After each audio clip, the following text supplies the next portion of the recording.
नमस्ते, मैं हूं विनय और आप देख रहे हैं वार्ता। आज की सबसे बड़ी खबर भारत की सिलिकॉन वैली बेंगलुरु से, जहां खराब सड़कों और ट्रैफिक जाम ने एक और कंपनी को शहर छोड़ने पर मजबूर कर दिया है। डिजिटल ट्रकिंग और लॉजिस्टिक कंपनी ब्लैकबक, जिसकी वैल्यू 10,900 करोड़ रुपए से अधिक है, इसने अपने बेलंदर ऑफिस को शिफ्ट करने का ऐलान किया है। आइए इस खबर को जरा विस्तार से समझते हैं। बेंगलुरु, जो कभी भारत का टेक हब और स्टार्टअप्स की पहली पसंद थी, आज अपनी बदहाल सड़कों और ट्रैफिक की वजह से सुर्खियों में है। ब्लैकबक, जिसका आधिकारिक नाम जिंका लॉजिस्टिक सॉल्यूशन है, इसने अपने सीईओ राजेश याबाजी के नेतृत्व में बड़ा फैसला लिया है। कंपनी पिछले 9 साल से बेंगलुरु के वेरंदूर इलाके में आउट रिंग रोड पर स्थित थी, लेकिन अब सड़कों पर गड्ढों, धूल और भारी ट्रैफिक जाम ने कंपनी को यह कड़ा कदम उठाने के लिए मजबूर कर दिया है। राजेश याबाजी ने सोशल मीडिया प्लेटफॉर्म एक्स पर अपनी नाराजगी जाहिर करते हुए उन्होंने लिखा कि ओआरआर वेलादूर पिछले 9 साल से हमारा ऑफिस और घर रहा है, लेकिन अब यहां काम करना असंभव हो गया है। मेरे कर्मचारी का औसत आवागमन समय करीब 1.5 घंटे एक तरफ का हो गया है। सड़कें गड्ढों और धूल से बड़ी हैं। इन्हें ठीक करने की कोई गंभीर कोशिश नहीं दिख रही है। अगले 5 साल में भी सुधार की कोई उम्मीद नहीं है।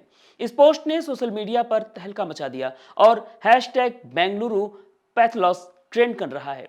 यूजर्स ने बेंगलुरु को गड्ढा हब तक कह डाला। बेंगलुरु का ओआरआर इलाका, जहां ज्यादातर आईटी और टेक कंपनियां हैं, लंबे समय से खराब इंफ्रास्ट्रक्चर से जूझ रही हैं। मानसून में गड्ढे और खराब हो जाते हैं, जिससे दुर्घटनाएं भी बढ़ जाती हैं। Greater Bengaluru IT companies and industry association के महासचिव कृष्ण कुमार गौड़ा ने कहा कि ओआरआर पर बुनियादी ढांचे की अनदेखी हो रही है। ट्रैफिक और गड्ढों ने कर्मचारियों की उत्पादकता को बुरी तरीके से प्रभावित किया है। ब्लैकबक का यह फैसला पहला नहीं है। 2023 में फ्लिपकार्ट और ओला जैसी कंपनियां भी ट्रैफिक और खराब सड़कों की वजह से अपने ऑफिस शिफ्ट कर चुकी हैं। इस मामले पर कर्नाटक सरकार की ओर से प्रतिक्रिया आई है। आईटी मंत्री प्रभु चौकसे ने कहा कि हम इंफ्रास्ट्रक्चर सुधार के लिए प्रतिबद्ध हैं।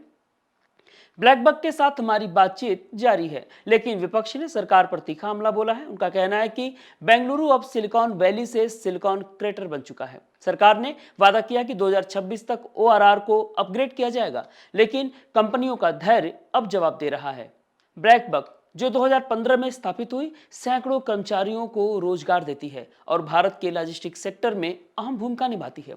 इसका जाना न केवल आर्थिक नुकसान है, बल्कि बेंगलुरु की टेक हब की छवि को भी ठेस पहुंचा सकता है। विशेषज्ञों का कहना है कि अगर और कंपनियां शहर छोड़ती हैं, तो बेंगलुरु का वैश्विक स्टार्टअप्स हब का दर्जा खतरे में पड़ सकता है। नया ऑफिस कहां होगा, इसकी जानकारी अभी नहीं दी गई है, लेकिन पुणे और हैदराबाद जैसे शहरों का नाम चर्चा में है। सवाल यह है कि क्या बेंगलुरु अपनी खोई हुई चमक वापस पा सकेगा। ब्लैकबक के सीईओ राजेश याबाजी ने कहा कि हम बेंगलुरु से प्यार करते हैं, लेकिन कर्मचारियों की सेहत और उत्पादकता पहले है। यह खबर एक चेतावनी है कि भारत के टेक हब को इंफ्रास्ट्रक्चर में भारी निवेश की जरूरत है। अधिक अपडेट्स के लिए हमारे साथ बने रहें। तब तक के लिए देखते रहें वार्ता।